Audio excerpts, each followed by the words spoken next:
അങ്ങനെ ദേവിക നന്ദൻ്റെയും ഇസബല്ലയുടെയും കെവിൻ്റെ ഇടയിലുള്ള മഹാരഹസ്യം കണ്ടെത്തുകയാണ്. താനിപ്പോൾ ചന്ദ്രോത്ത് വീട്ടിൽ നിന്ന് ഇറങ്ങി വന്നത് മോശമായിപ്പോയെന്ന് വിചാരിക്കുന്നു. എന്നാലും നന്ദു എന്തുകൊണ്ടായിരിക്കും റൂമെല്ലാം എടുത്തിട്ട് അവിടെ പോയി താമസിച്ചത്? എന്തായാലും താൻ ചെയ്തത് വലിയൊരു മണ്ടത്തരമായിപ്പോയി. നന്ദുവിനെ രക്ഷപ്പെടുത്തുന്നതിന് മുൻപ് തന്നെ താൻ ഇങ്ങോട്ട് പട പുറപ്പെട്ട് വന്നതൊട്ട് ശരിയായില്ല എന്നൊക്കെ ദേവികയ്ക്ക് മനസ്സിലാവുന്നുണ്ട്. പക്ഷേ ഇനി അങ്ങോട്ട് കയറി ചെല്ലാൻ വല്ലാത്തൊരു നാണക്കേടുണ്ട് താനും.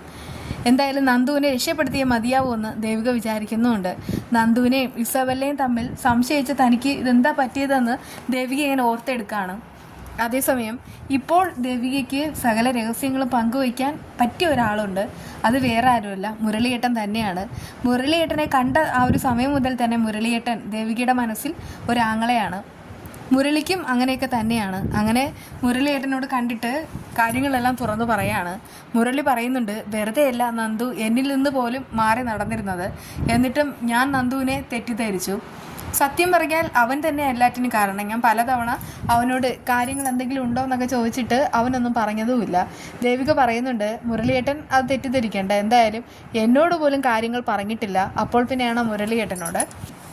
മുരളി പറയുന്നുണ്ട്, ഇതുവരെ ഇക്കാര്യങ്ങളെല്ലാം ഹൈഡാക്കി വെച്ചത്. പക്ഷേ ഇനിയെങ്കിലും ഇസബല്ലയുടെയും കെവിൻ്റെയും പിടിയിൽ നിന്ന് നന്ദുവിനെ രക്ഷപ്പെടുത്തിയില്ലെങ്കിൽ അവൻ ഇത് വേറെ ഏതെങ്കിലും ലെവലിലായി പോവും. അത് കേട്ട് ദേവിക പറയുന്നുണ്ട്, എനിക്ക് വല്ലാതെ പേടിയുണ്ട്. പ്രത്യേകിച്ച് ഞാനും കൂടെ ആ വീട്ടിൽ നിന്ന് ഇറങ്ങിയ സ്ഥിതിക്ക് ചിലപ്പോൾ നന്ദു എന്തെങ്കിലും കടുങ്കൈ ചെയ്യും. അങ്ങനെ എന്തെങ്കിലും കടുങ്കൈ ചെയ്തിട്ട് പിന്നെ ഞാൻ ജീവിച്ചിരുന്നിട്ട് എന്തെങ്കിലും കാര്യമുണ്ടോ? മുരളി പറയുന്നുണ്ട്, ദേവിക ഒന്നും തൻ്റെ കുറ്റമല്ല. താൻ പലപ്പോഴായിട്ട് സത്യങ്ങളെല്ലാം അറിയാനാണ് ശ്രമിച്ചത്. പക്ഷേ ആ ഇസബല്ല അവൾ കാരണമാണ് ഇങ്ങനെയൊക്കെ സംഭവിച്ചത്. അതുകൊണ്ടൊക്കെ പറയാണ്, ഞാൻ ദേവികയോടൊപ്പം തന്നെയുണ്ട്. എന്ത് വേണമെന്ന് ദേവിക പറഞ്ഞാൽ ഞാൻ ഉറപ്പായിട്ടും അത് അനുസരിക്കാം. ദേവിക പറയുന്നുണ്ട്, എനിക്ക് എങ്ങനെയെങ്കിലും കാര്യങ്ങളെല്ലാം നന്ദുവിനെ അറിയിക്കണം. പിന്നെ ആ ഋഷി അവനെ നമുക്ക് കണ്ടെത്തുകയും വേണം. ആ സമയത്ത് തന്നെ മുരളി പറയുന്നുണ്ട്, അതിന് അരുന്ധതി മേഡം സഹായിക്കുമല്ലോ. അതൊക്കെ ശരി തന്നെയാണ്. പക്ഷേ ഇവിടെ ഒരു പ്രശ്നമുണ്ട്. അരുന്ധതി മേഡത്തിന് ഞാനൊരു വാക്ക് കൊടുത്തിട്ടുണ്ട്, ഒരു കാരണവശാലും ഋഷിയെ പോലീസ് പിടിക്കില്ല എന്ന്. അങ്ങനെ ഋഷിക്ക് എന്തെങ്കിലും സംഭവിക്കുകയാണെങ്കിൽ പിന്നെ ആ ഋഷി അമ്മയായിരിക്കും കുറ്റപ്പെടുത്തുക. മിക്കവാറും അവൻ ഇവിടം വിട്ട് പോകാനും ചാൻസ് ഉണ്ട്. അങ്ങനെയാണെങ്കിൽ അരുന്ധതി മേഡത്തിന് തൻ്റെ മകനെ നഷ്ടപ്പെടും. മുരളി പറയുന്നുണ്ട്, ഇതിപ്പോൾ ഇലയ്ക്കും മുള്ളിനും കേടുവരാതെ വേണം കാര്യങ്ങളെല്ലാം കൈകാര്യം ചെയ്യണം. നമുക്കൊന്ന് ആലോചിച്ച് ചെയ്യാം. പക്ഷെ അതിനു മുൻപ് തന്നെ നന്ദനോട് കാര്യങ്ങൾ പറയണം. അവനിപ്പോൾ എൻ്റെ അടുക്കൽ വരാറേ ഇല്ല. അതുകൊണ്ട് തന്നെ ഞാനിനി എങ്ങനെ അവനെ അറിയിക്കും? ദേവിക പറയുന്നുണ്ട്, അക്കാര്യം ഓർത്തിട്ട് മുരളിയേട്ടൻ വിഷമിക്കേണ്ട. എന്തായാലും കാര്യങ്ങളെല്ലാം നമുക്ക് അച്ഛനെ അറിയിക്കാം. അച്ഛൻ വഴി നന്ദു അറിഞ്ഞോട്ടെ, അതല്ലേ നല്ലത്. ആ സമയത്ത് മുരളി പറയുന്നുണ്ട്, സിദ്ധാർത്ഥ സാറിനോടൊക്കെ ഇപ്പോൾ പറഞ്ഞാൽ സാറാണെങ്കിൽ മറ്റെന്തെങ്കിലും ചെയ്യും. അല്ലെങ്കിൽ പിന്നെ രണ്ടും കൽപ്പിച്ച് ഐസബല്ലയോ കെവിനെ പോയി ആക്രമിക്കും. അതോടുകൂടെ എല്ലാം കഴിയും. ദേവിക പറയുന്നുണ്ട്, അതും ശരിയാണ്. പക്ഷെ നന്ദുവിനെ അറിയിക്കണം, അറിഞ്ഞേ പറ്റൂ. മുരളി പറയുന്നുണ്ട്, ഇനിയിപ്പോൾ നമ്മൾ പറഞ്ഞാൽ നന്ദു വിശ്വസിക്കുമോ? ആ സമയത്ത് ദേവിക പറയുന്നുണ്ട്, ഞാനാണ് ഇതിൽ ഇടപെട്ടതെന്ന് തൽക്കാലം നന്ദു അറിയണ്ട. പക്ഷെ അതിനു മുൻപ് തന്നെ ഋഷി ജീവനോടെ ഇരിക്കുന്നു എന്നുള്ള ആ ഒരു ചിത്രം അതോ വീഡിയോയോ എന്തെങ്കിലും എടുത്തിട്ട് നന്ദുവിനെ കാണിക്കണം. അങ്ങനെയാണെങ്കിൽ കാര്യങ്ങൾ എളുപ്പമാകും. മുരളി പറയുന്നുണ്ട്, സാരമില്ല, ഇതുവരെ അവൻ്റെ എല്ലാ പ്രയാസങ്ങൾക്കും ഞാൻ ഒപ്പം തന്നെ ഉണ്ടായിരുന്നു. ഈ ഒരു പ്രശ്നവും എൻ്റെ പ്രശ്നമാക്കി ഞാൻ ഉറപ്പായിട്ടും അവനോട് കാര്യങ്ങളെല്ലാം അവതരിപ്പിക്കാം. അങ്ങനെ മുരളി തന്നെ നന്ദുവിനെ കണ്ടിട്ട് കാര്യങ്ങളൊക്കെ പറയാണ്.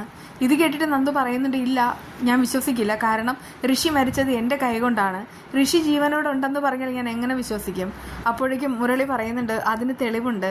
പക്ഷേ ഇക്കാര്യം ഞങ്ങളോട് പറഞ്ഞത് ആരാണെന്ന് നിനക്കറിയാവോ? അത് അരുന്ധതി മേഡമാണ്. സത്യം പറഞ്ഞാൽ നിൻ്റെ അമ്മയോടും നിങ്ങളുടെ കുടുംബത്തോടുള്ള വൈരാഗ്യം തീർക്കാനാണ് ഋഷി ഇങ്ങനെ ഒരു നാടകം കരുതിക്കുട്ടി ഉണ്ടാക്കിയത്. നന്ദു പറയുന്നുണ്ട്, ഇല്ല ഞാൻ വിശ്വസിക്കില്ല എന്ന്. അപ്പോഴേക്കും മുരളി പറയുന്നുണ്ട്, നിൻ്റെ മനസ്സിൽ എന്തൊക്കെയോ ബാധിച്ചിരിക്കുക. നീ ഇങ്ങനെ ഞങ്ങളോടൊന്ന് തുറന്ന് സംസാരിക്കാതിരുന്നതുകൊണ്ടാണ് നിനക്ക് ഇങ്ങനെയൊക്കെ വന്നത്. എടാ, നിന്നെ ചതിക്കുന്നത് വേറെ ആരുമല്ല, ആ കെവിനും ഇസബല്ലയും ചേർന്നിട്ടാണ്.